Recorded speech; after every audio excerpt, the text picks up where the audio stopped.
بديت بسم الله عظيم شانه، ويساله المخلوق يصلح شانه. في كل ما ينقال نبدأ باسمه الواحد الفرد الصمد سبحانه.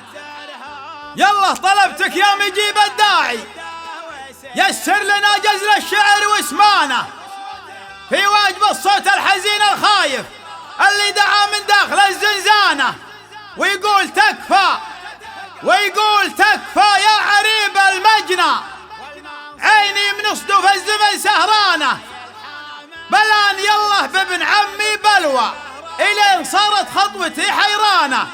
قلت أنت من قال اجمحي جدي، أنا جراب خطي وعنوانه، وصلك يا ابن بيرم وعلمك لقرب الديان من ديانه، وغنيت من هم وضيقة خاطر ومحاجري بدموعها مليانة، ورفعت صوتي للرشيدي كله أهل الظفر يوم احتمى ميدانه، ونخيت منهم كل راعي موقف متعبين أهل الوفا جدانه، ونخيت منهم كل راعي موقف متعبين أهل الوفا جدانه، ينصاح الميقام ويقدرهم ثلبن على الشدة وسيع الطانا. اخوتي يوم ينتخي قحطاني، من سمع بيته قال صح لسانا، والمنصي المعني سلاي الحامد سعد بطيبه راجح ميزانا، حرم مقره كل ضلع النايد، مخالبه وقت الهداد اخوانا.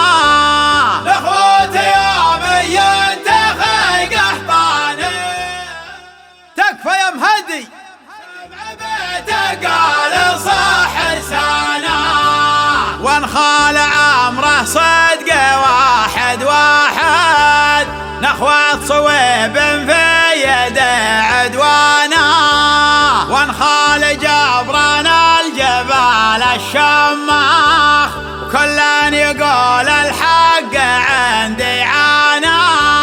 اخوتي يوم ينتخي قحطاني، من سمع بيته قال صح لسانا، وانخذ ذياب البيض قوم الفزعه، شيبان بن حمد بعد تكفون يا عيال حامد. يا ينتخي قحطاني، من سمع بيته قال صح لسانا، اخوتي يوم ينتخي قحطاني، تكفى يا عبد الله سمع بيته قال صح لسانا، والبيت وارد والمثال في حله، واللي ما هو بالصدق ما له خانه. تكفى يا سعد الدم وعلمه عنده، والسرج سرجه والحصان حصانه، لكني اقول سعد والغير تكفون يا العمره ما ياكل لحم ذرعانا. اخوتي يوم ينتخي قحطاني، من سمع بيته قال